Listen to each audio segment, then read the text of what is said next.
Trust in the legacy media to report the news fully, accurately, and fairly is at a near record low. Surprise, surprise. That coming according to the Gallup and their recent polling on this. Just 34% of Americans have a great deal or fair amount of confidence in the media.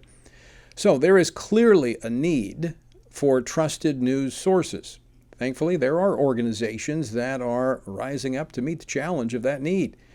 Like the Heritage Foundation, they have launched, actually it was 8.5 years ago, they launched the Daily Signal. They saw this coming, much like we saw at the Family Research Council launching this program, Washington Watch, 12 years ago.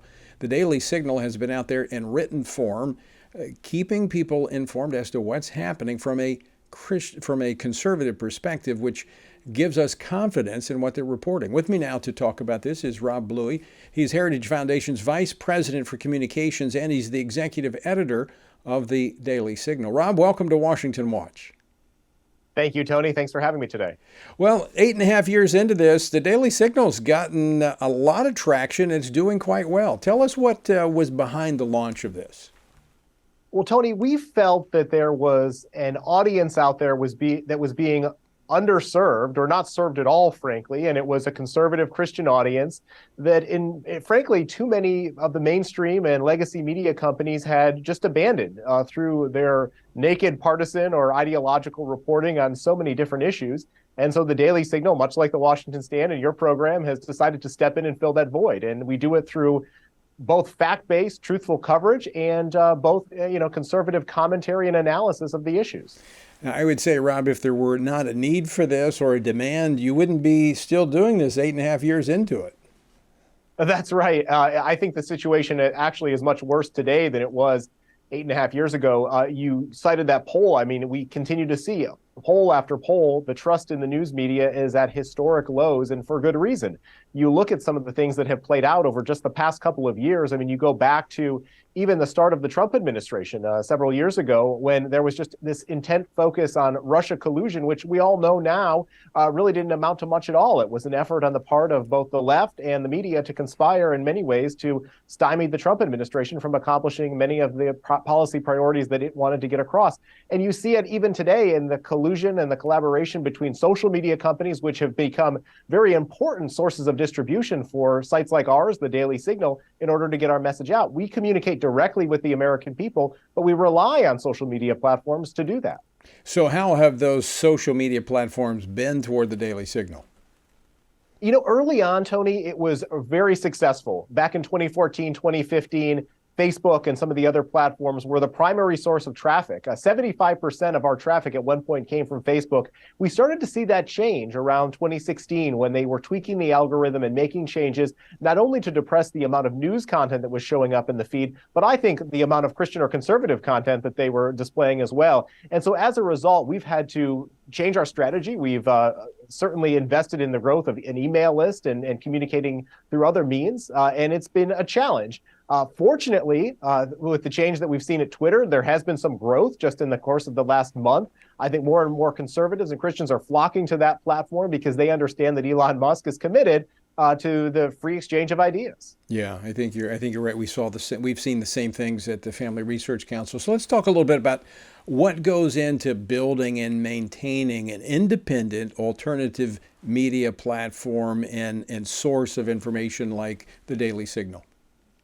Yeah, absolutely. So when we were constructing our team, we wanted to fill certain voids. And one of those areas was the lack of investigative reporting, or really looking at what government was doing and holding them accountable. I mean, this is one of the key hallmarks that journalists were supposed to be doing at so many of the legacy publications, but had instead abandoned that beat and decided to focus on other things instead. And so we have made that a priority. We just added a new investigative columnist, Tony Kinnett, whose focus is on education and so many of the corrupt things that are taking place in our public schools around this country. And so really taking a close look at some of those areas where they're not getting the type of coverage that we think that they deserve. But I think the other important aspect of that, being part of the Heritage Foundation, we have a tremendous wealth of scholars who have expertise in a whole number of policy areas. And that's a competitive advantage that we feel we can bring to the table. So having their commentary and analysis, both on foreign policy and domestic policy, has been a key contributor to our growth. Yeah, I think it's critical. You guys do great work over there, and we're always happy to partner with you. But I want to talk a little bit, Rob, about the future as we see. I was talking earlier in the program about the decline of the legacy media, not just in terms of the credibility, but that's starting to show up in that they're having to lay people off. We're seeing them shrinking because, quite frankly, nobody's listening. So what is the role of alternative media sites such as the Daily Signal going forward into the future?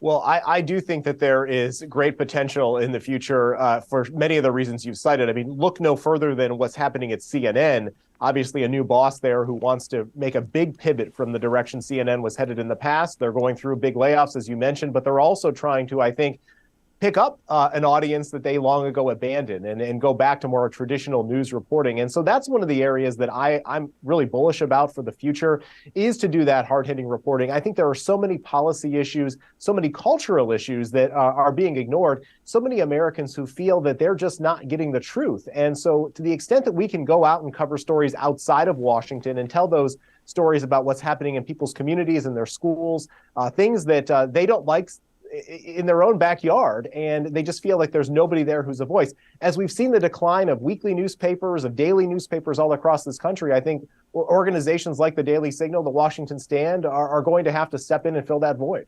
Very quickly, how important is accuracy in reporting when it comes to the Daily Signal?